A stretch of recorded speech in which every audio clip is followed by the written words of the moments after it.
एक गए वक्तों की बात है। किसी शहर का काजी मुर्गी लेने बाजार गया। दुकानदार दुकान बंद कर चुका था। वो एक गाहक के लिए मुर्गी ज़बा करके उसका इंतजार कर रहा था। काजी साहब ने कहा, यही मुर्गी दे दो। दुकानदार ने कहा, मैं मुर्गी के मालिक को क्या जवाब दूंगा। काजी साहब ने कहा, गाहक से कह देना मुर्गी उड़ गई। बात बढ़ेगी तो मामला मेरे पास ही आएगा। दुकानदार ने मुर्गी काजी को दे दी। कुछ ही देर में वो गाहक आन पहुंचा जिसकी मुर्गी थी। मुर्गी तलब करने पर दुकानदार ने बताया कि मुर्गी उड़ गई है। वो न माना और दुकानदार को पकड़कर काजी के पास चल दिया। रास्ते में दो अफराद झगड़ रहे थे। दुकानदार बीच बचाव कराने लगा तो उसकी उंगली लड़ने वालों में से एक शख्स की आंख में लग गई, जिससे उसकी आंख जाया हो गई। वो यहूदी था। सो वो भी अपना मामला लेकर काजी की तरफ साथ ही चल पड़ा। दुकानदार बहुत परेशान था। इंसाफ मिलेगा कि मुर्गी के मामले में तो काजी बचा लेगा, मगर उसके मामले में क्या होगा। दुकानदार सोच सोच कर इतना परेशान हुआ कि अचानक हाथ छुड़ाकर भागा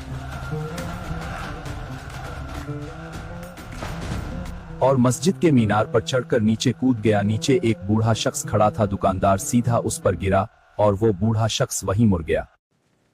मरने वाले बूढ़े शख्स के बेटे को जब पता चला कि उस दुकानदार को काजी के पास पेशी के लिए ले जाया जा रहा है, तो वो गुस्से और गम के आलम में आगे बढ़ाया, तो वो भी साथ हो लिया। मामला काजी की अदालत में पहुंचा तो सबसे पहले मुर्गी वाले गाहक ने अपना मुकदमा दर्ज करवाया। मैं मुर्गी ज़बा करवा कर गया था। अब दुकानदार कैसे कह रहा है कि मुर्गी उड़ गई? भला मेरी मुर्गी कैसे उड़ सकती है?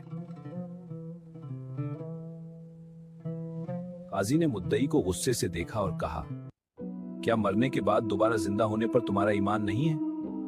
ये सुनकर वो डर गया कि कहीं कुफर का फतवा ना लग जाए। ने कहा, बिल्कुल, मैं मरने के बाद दोबारा जिंदा किए जाने पर यकीन रखता हूँ।